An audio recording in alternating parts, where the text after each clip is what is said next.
إن الحمد لله نحمده تعالى ونستعينه ونستهديه ونستغفره ونؤمن به ولا نكفره ونعادي ونترك من يفجره، وأشهد أن لا إله إلا الله وحده لا شريك له خلق الخلق ليعبدوه وبالإلهية يفردوه، وأشهد أن سيدنا محمدًا عبد الله ورسوله وصفيه من خلقه وخليله، بلغ الرسالة وأدى الأمانة ونصح الأمة وجاهد في سبيل الله حق جهاده حتى أتاه اليقين، فصلوات الله عليه وتسليماته وعلى أصحابه الكرام وعلى أزواجه أمهات المؤمنين وعلى ذريته وآل بيته وعلى من استنى بسنته واهتدى بهديه إلى يوم الدين، ثم أما بعد. عباد الله،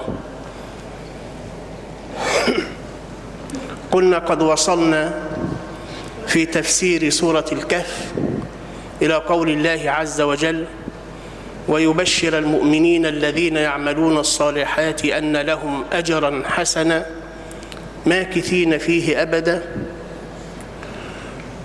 وينذر الذين قالوا اتخذ الله ولدا ما لهم به من علم ولا لآبائهم كبرت كلمة تخرج من أفواههم إن يقولون إلا كذبا.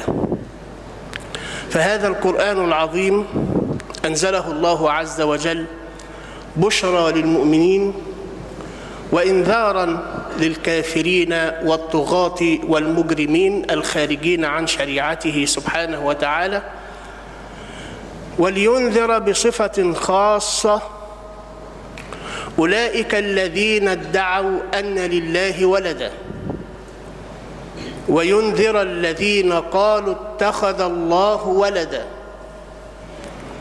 ما لهم به من علم. ليس لهذا الادعاء الذي ادعوه على الله سبحانه وتعالى، ليس لهم به برهان وليس لهم به علم، والله عز وجل لم يخبرهم بهذا، وهم لم يروا الله عز وجل، فكيف أخبروا أن له ولدا؟ كبرت كلمة تخرج من أفواههم، أي كبرت هذه الجملة، كبرت إجراما، كبرت هذه الكلمة إجراما في حق الله سبحانه وتعالى، كبرت كلمة تخرج من أفواههم إن يقولون إلا كذبا، أي ما يقولون إلا كذبا. وإن من أعظم الجرائم التي يرتكبها الإنسان في حق نفسه أن يفتري على الله عز وجل الكذب. أعظم جريمة يجرمها ابن آدم في حق الله سبحانه وتعالى أن ينسب إلى الله شيئا لم يقله الله عز وجل،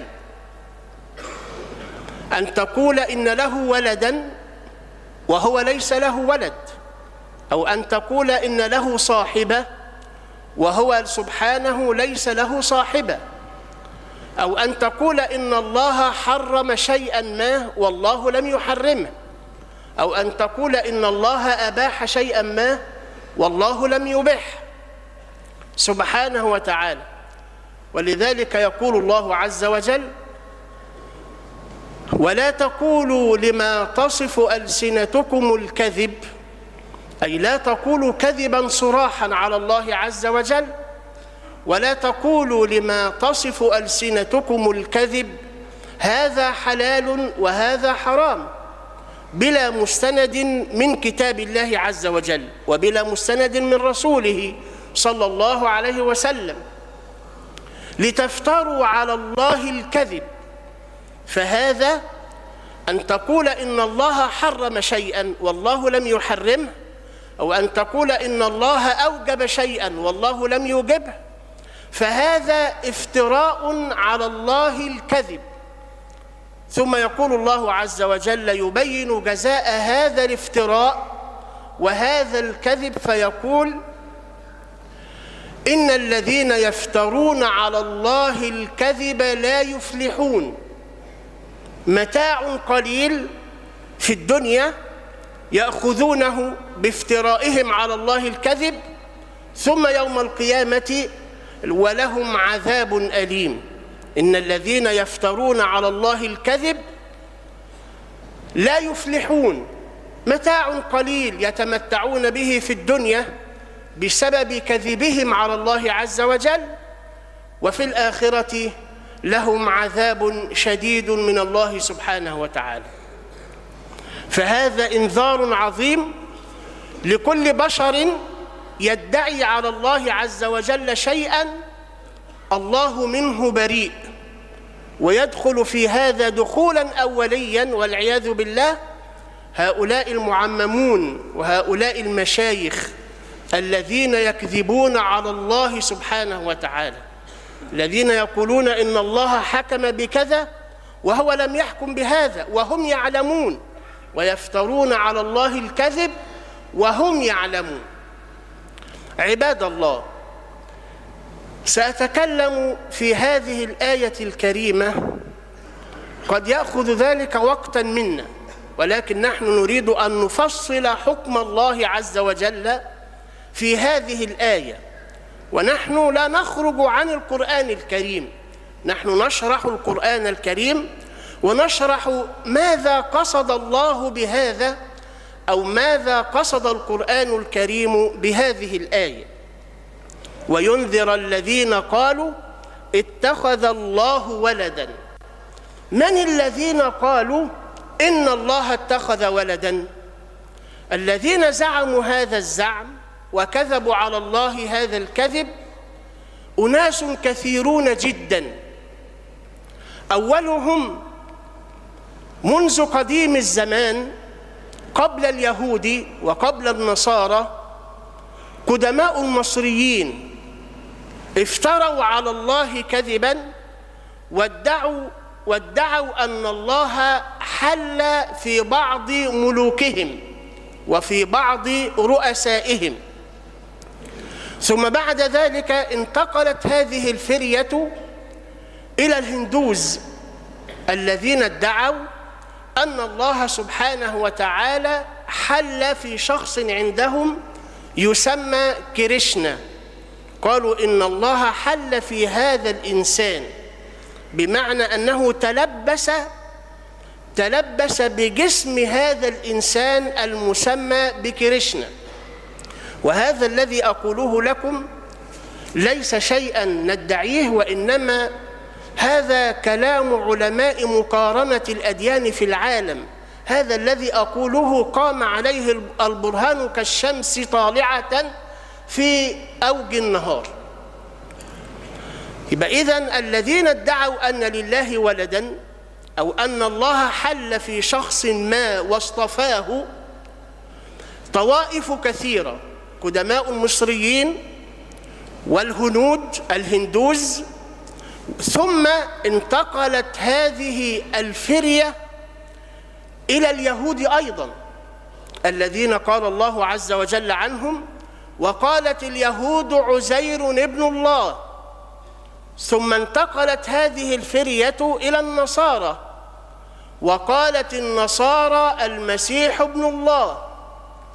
وقبل هؤلاء النصارى وبعد اليهود عند البوذيين هم يدعون، كثير جدا من البوذيين يدعون أن الله سبحانه وتعالى حل في هذا الشخص المعلوم المسمى ببوذا. وبوذا هذا رجل كان من أصحاب الملك، ثم نشر بعض الأخلاق فعظمه الناس بعد موته، وادعوا أن الله حل في هذا الشخص. وهذا الشخص كان قبل ولادة المسيح بحوالي 500 عام. يبقى إذن قدماء المصريين منذ زمن بعيد، ثم اليهود، ثم البراهمة في الهندوز، ثم البوذيون، ثم أخذها تلقفها منهم النصارى أيضا وادعوا مثل ما ادعى هؤلاء. ولذلك قال الله عز وجل: وقالت اليهود عزير ابن الله وقالت النصارى المسيح ابن الله ذلك قولهم بأفواههم، يعني قول لم يأتوا عليه بدليل ولم يأتوا عليه ببرهان. ذلك قولهم بأفواههم، يقول يضاهئون قول الذين كفروا من قبل، أي يشابهون في قولهم هذا الذين كفروا من قبلهم من قدماء المصريين ومن البراهمة ومن البوذيين والعياذ بالله. إذن الطوائف التي تدعي أن لله ولدا طوائف كثيرة جدا، وهم في هذا يفترون على الله الكذب. ما معنى أن الله حل في شخص ما؟ هو مثل أن تضع ماء في لبن، عندك كوب من اللبن ثم تأتي بماء وتضعه في هذا اللبن، فالماء يمتزج باللبن ويصيران شيئا واحدا، أو كالإسفنج الذي تضع فيه ماء. فهذا معنى الحلول. هم يقولون إن الله سبحانه وتعالى نزل من عليائه فدخل في داخل هذا الشخص وتقمص هذه الشخصية. كل من هؤلاء وكذلك أيضا الفرس ادعوا هذه الدعوة في شخص يسمى عندهم مترا. فهذه دعوة كبيرة جدا ادعاها كثير من الأمم، يقولون إن الله دخل في هذا الجسد ثم استخدم هذا الجسد كإنسان يأكل ويشرب وينام ويتألم ويموت، وهكذا كما ادعى النصارى تماما والعياذ بالله. إذن هذه هي الطوائف التي ادعت أن لله ولدا سبحانه وتعالى. ومن أكبر الأمم في هذا الحين الذين ادعوا أن لله ولدا النصارى. فالنصارى كثيرون جدا، وهم مطبقون ومجمعون على أن عيسى عليه السلام هو ابن الله عز وجل. ادعوا أن عيسى هو ابن الله سبحانه وتعالى، أنزله في هذه الأرض ودخل والتحم بهذا الجسد، دخل في بطن مريم ثم خرج لنا متجسدا في هذا الطفل الصغير، ثم كبر شيئا فشيئا إلى أن صار المسيح عليه السلام. فهم يقولون إن الله نزل ابن الله الوحيد، هم يقولون هذا ابن الله البكر، يقولون ابن الله البكر ابن الله الوحيد، كما سأبين لحضراتكم. يقولون إن الله أرسل ابنه الوحيد البكر فدخل فحل في هذا الشخص أو في هذا الجثمان في بطن مريم، ثم خرج طفلا صغيرا في عيسى، في شخصية عيسى عليه السلام. فهم يقولون إن عيسى هو ابن الله وهو جزء من الله سبحانه وتعالى، والله عز وجل يكذبهم في هذا كما تعلمون. إذن النصارى أكبر الأمم التي ادعت على الله سبحانه وتعالى هذا الادعاء الفاحش الذي يقول الله عز وجل فيه سبحانه وتعالى: تكاد السماوات يتفطرن منه وتنشق الأرض وتخر الجبال هدا أن دعوا للرحمن ولدا وما ينبغي للرحمن أن يتخذ ولدا إن كل من في السماوات والأرض إلا آتي الرحمن عبدا. فعيسى عليه السلام كما يحكي لنا قرآننا هو رسول من رسل الله عز وجل، مثل إبراهيم ومثل موسى ومثل من بعده وداود وسليمان ويحيى وزكريا، ثم عيسى عليه السلام أرسله الله سبحانه وتعالى.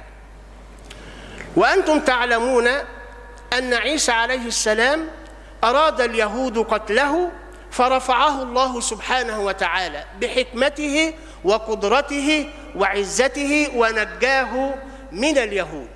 الله عز وجل نجى عيسى من القتل ومن الصلب، وألقى شبهه على أحد الخونة الذين كانوا يظهرون أنه من تلاميذ المسيح، وهو رجل منافق مخادع من أجل دريهمات قليلة. ألقى الله عليه شبهه وقتل هو وصلب، ولم يصلب المسيح عليه السلام. وسأتكلم عن هذه الشبهة فيما بعد. يبقى إذن عيسى عليه السلام ما هو إلا رسول، كما يقول الله عز وجل: ما المسيح ابن مريم إلا رسول قد خلت من قبله الرسل وأمه صديقة. ثم يقول الله عز وجل: كانا يأكلان الطعام. كانا يأكلان الطعام. ماذا يريد الله بهذا؟ بكلمة يأكلان الطعام، ما احنا عارفين أنهم كانوا بيأكلوا الطعام. ما الفائدة التي يريد القرآن أن يوصلها إلى الناس؟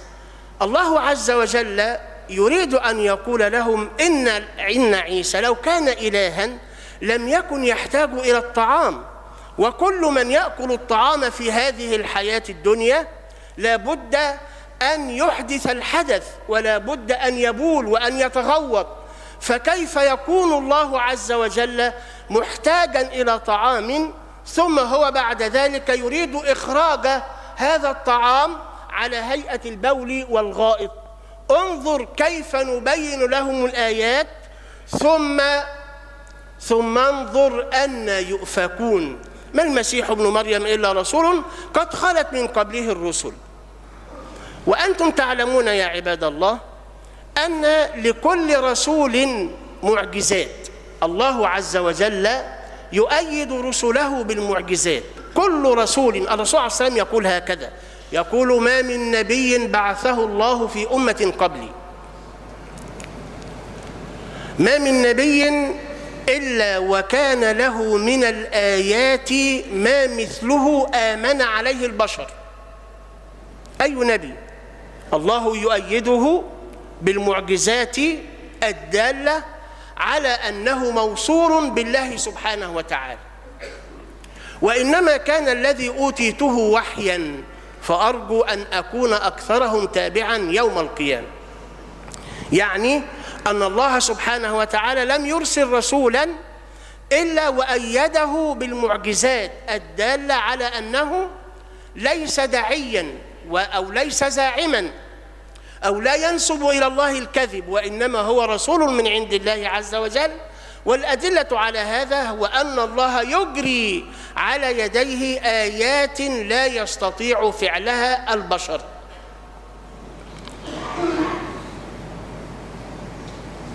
ثم الله عز وجل يختار المعجزات التي يجريها على أيدي أنبيائه.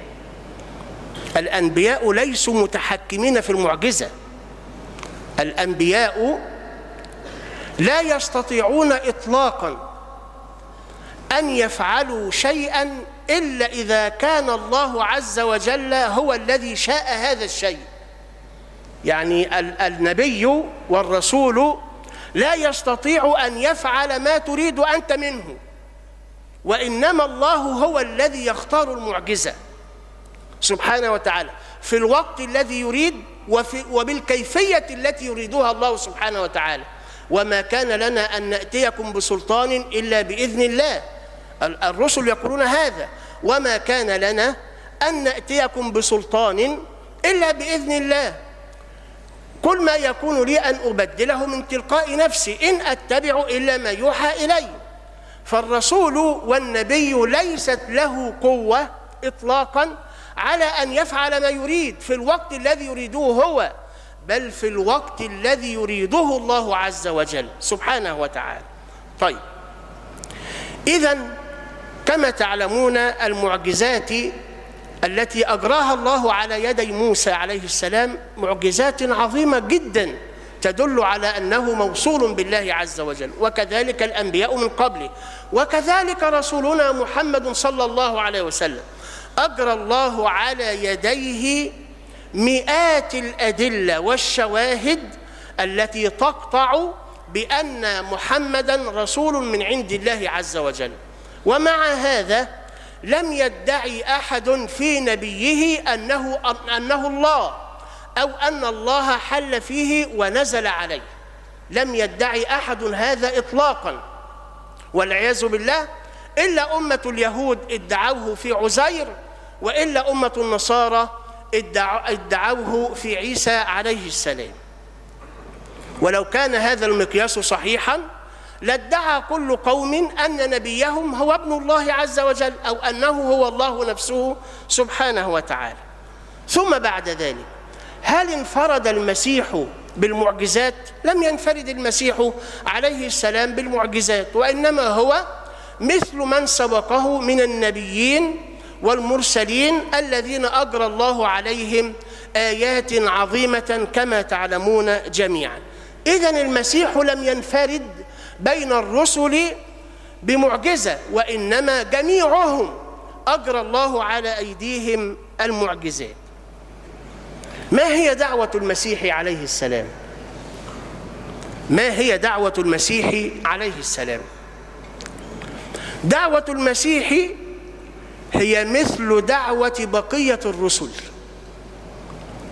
مثل دعوة إبراهيم ونوح وصالح وهود وجميع الأنبياء من قبله. كل الأنبياء دعوا أقوامهم إلى توحيد الله عز وجل وإلى عبادته وحده سبحانه وتعالى، وألا يشركوا به شيئا. هذه هي دعوة الرسل التي اجتمعوا عليها واتفقوا عليها جميعا، كما قال الله عز وجل: وما أرسلنا من قبلك من رسول إلا نوحي إليه، يعني يبلغ قومه أنه لا إله إلا أنا فاعبدون. كل الرسل. ولذلك يقول نبينا صلى الله عليه وسلم: أفضل ما قلته أنا والنبيون من قبلي لا إله إلا الله. فالرسل كلهم دعوا أقوامهم إلى عبادة الله وحده وألا يشركوا به شيئا، ثم يبلغونهم بأوامر الله ونواهي الله عز وجل. ولذلك الله عز وجل يقول في سورة آل عمران، يقول سبحانه وتعالى: ما كان لبشر أن يؤتيه الله الكتاب والنبوة ثم يقول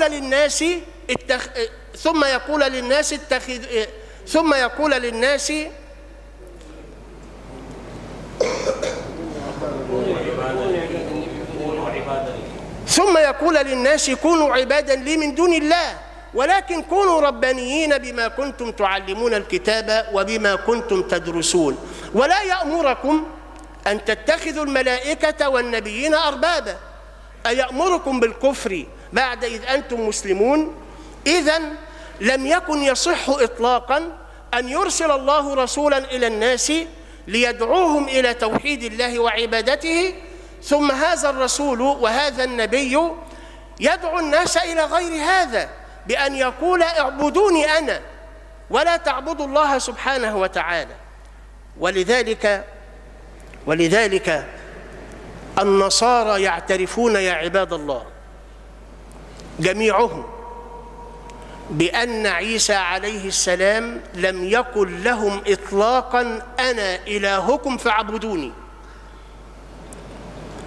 الأناجيل الموجودة، وسأتكلم عنها إن شاء الله باختصار، ليست فيها جملة، مع أنها هذه ليست هي أناجيل عيسى عليه السلام. إنجيل عيسى غير معلوم، إنجيل عيسى ضاع. أين ضاع؟ الله عز وجل أعلم. أمال الأناجيل دي إيه؟ الأناجيل دي قصة عيسى كتبها بعض الناس، ثم اكتشفت بعد ميلاد المسيح بأكثر من 200 عام. هذه الأناجيل لم تكن معلومة ولم تكن معروفة، وكانت تزيد على 60 إنجيلا بالقطع، ثم اختاروا منها هذه الأربعة.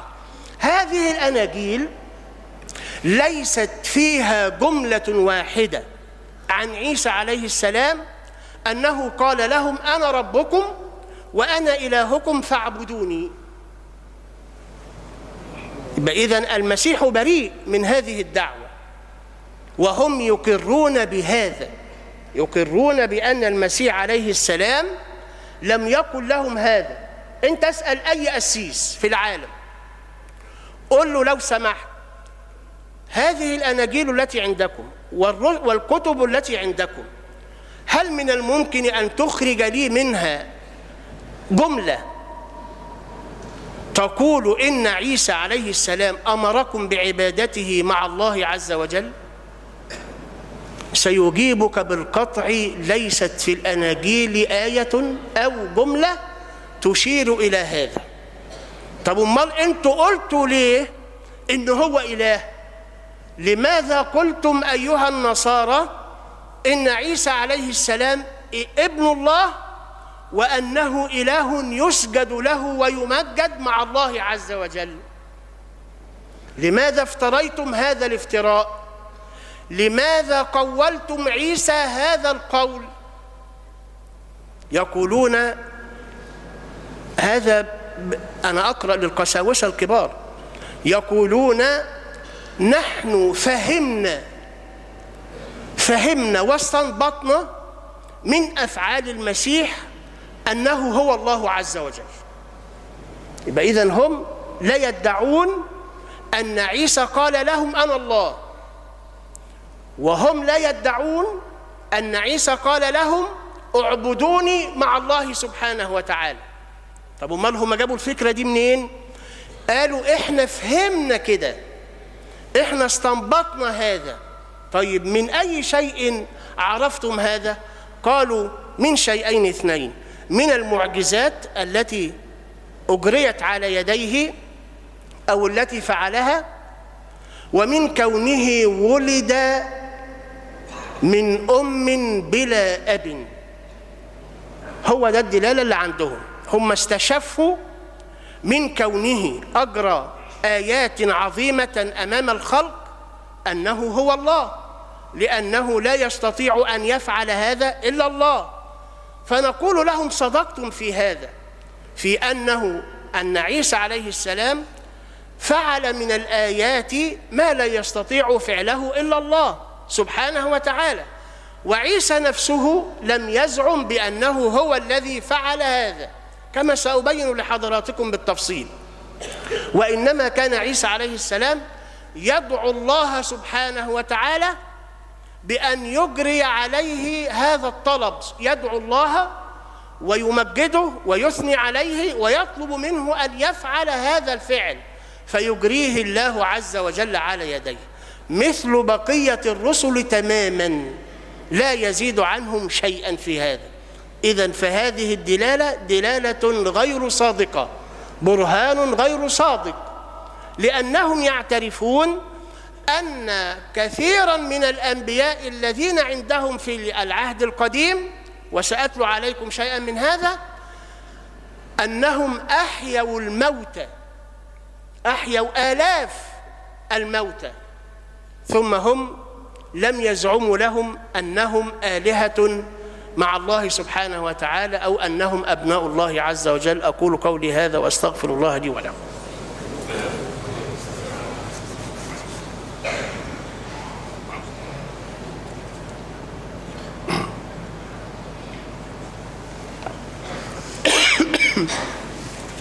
الحمد لله والصلاة والسلام على رسول الله صلى الله عليه وسلم. عباد الله، ذكرت لحضراتكم أن النصارى القساوسة الكبار علماءهم وأحبارهم لا يزعمون أن عيسى أمرهم بعبادته، أو أن عيسى هو إله مع الله سبحانه وتعالى، أو أنه جزء من الإله. هو لم يقل هذا، وإنما هم الذين ادعوا هذا على عيسى عليه السلام. ولذلك الله يوم القيامة سيأتي بعيسى عليه السلام، يوم القيامة سيأتي الله بعيسى عليه السلام ويوقفه أمام هؤلاء جميعا ويقول له: أأنت قلت للناس اتخذوني وأمي إلهين من دون الله؟ سيجيب المسيح عليه السلام بأن يقول: سبحانك، ما يكون لي أن أقول ما ليس لي بحق، ده مش حقي حتى أقوله، إن كنت قلته فقد علمته، تعلم ما في نفسي ولا أعلم ما في نفسك إنك أنت علام الغيوب. ما قلت لهم إلا ما أمرتني به، اللي هو إيه؟ أن اعبدوا الله. ما قلت لهم إلا ما أمرتني به أن اعبدوا الله ربي وربكم، وكنت عليهم شهيدا ما دمت فيهم، فلما توفيتني كنت أنت الرقيب عليهم وأنت على كل شيء شهيد. فسيتبرأ عيسى يوم القيامة من هذا الادعاء الباطل الذي ادعوه فيه. ثم إنك يا أخي أنتم تعلمون أن الدين هو الذي أنزله الله سبحانه وتعالى. نحن لا نتكلم في الفيزياء ولا في الكيمياء ولا في الطب ولا في علم من العلوم الدنيوية، نحن نتكلم عن الدين، والدين لا يكون إلا بالوحي. ولذلك الله عز وجل يقول لهم: قل هاتوا برهانكم إن كنتم صادقين. عندما تقول إن الله حرم شيئا يبقى لابد أن تأتي بالبرهان أن الله حرم هذا، وإذا قلت إن الله أباح هذا يبقى لابد أن تأتي بنص من الله يبيح الله فيه هذا. أما أن تقول بعقلك أو من عند نفسك فأنت حينئذ ترتكب جريمة كبيرة عند الله سبحانه وتعالى. إذن الدين بالبرهان، بالنصوص التي أنزلها الله سبحانه وتعالى، وليست بالتوهمات، وليست من الآراء، وليست من العقول أو بما تستحسنه العقول. وكل الذي يقوله النصارى إنما هو ادعاء، مجرد ادعاء عاري عن البرهان. وأنا أقرأ في هذا كثيرا جدا وأدرس هذه المادة. هم لا يأتون ببرهان إطلاقا من الله أو من رسوله عيسى عليه السلام أو ممن سبقه، وإنما هم الذين يؤلفون هذا القول، هم الذين يخترعون هذا القول، هو الذي يفسر لك هذا بلا مستند من كتاب الله عز وجل الذي أوحاه إليه. وآخر نقطة إن شاء الله لأن الأمر سوف يطول: متى بدأ القول بألوهية المسيح عليه السلام؟ إمتى؟ بعد رفع عيسى عليه السلام، بعد أن رفعه الله إليه ونجاه من بني إسرائيل والرومان، جاء الشيطان إليهم فقال لهم: أرأيتم هذا الرجل الذي كان في وسطكم يجري هذه الآيات العظيمة ويخبركم ببعض الغيوب، ألا تدرون من هو؟ فقال بعضهم: ومن هو؟ قالوا: إنه الله نفسه نزل ليتقمص هذا الشخص، أو أرسل الله ابنه الوحيد ليكفر عن خطايا بني آدم. فدخلت هذه الشبهة على بعض القوم. وأما أكثر النصارى الذين قابلوا عيسى عليه السلام وعلمهم وفهمهم الدين اعتصموا بحبل الله عز وجل وادعوا وأقروا بأن عيسى عبد الله ورسوله، وأجرى الله على يديه هذه الآيات وليس له فيها دخل إطلاقا كبقية الرسل. ولذلك قال الله عز وجل في سورة مريم، يقول سبحانه وتعالى: فاختلف الأحزاب من بينهم، بعد أن يقول الله على لسان عيسى عليه السلام: وإن الله ربي وربكم فاعبدوه هذا صراط مستقيم. يقول الله عز وجل: فاختلف الأحزاب من بينهم. اختلفوا في إيه؟ اختلفوا في عيسى. هل هو كان إله نزل من السماء وتقمص هذه الشخصية، أم هو بشر رسول لا يعدو كونه رسولا؟ فاختلف الأحزاب من بينهم. قال الله عز وجل: فويل للذين كفروا من مشهد يوم عظيم. الذين ادعوا أن عيسى ابن الله أو أن عيسى إله مع الله عز وجل. فويل للذين كفروا من مشهد يوم عظيم، يعني يوم القيامة.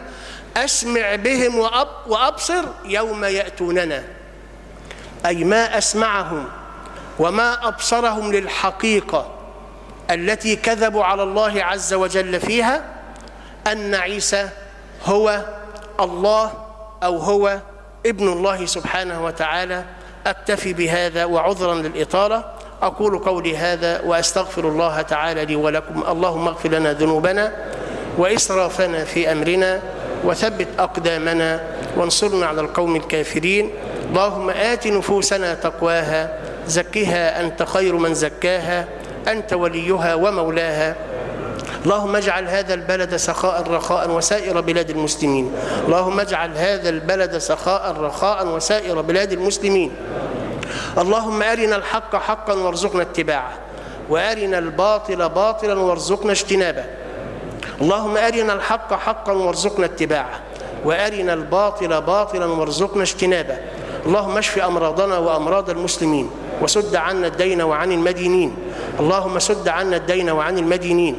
اللهم ارحم آباءنا وأمهاتنا وأموات المسلمين. اللهم ارحم آباءنا وأمهاتنا وأموات المسلمين، واهد أولاد المسلمين. اللهم اهد أولاد المسلمين وبنات المسلمين، وأتم عليهم سترك الجميل. اللهم أتم علينا وعليهم سترك الجميل. اللهم أتم علينا وعليهم سترك الجميل. أقول قولي هذا وأستغفر الله لي ولكم.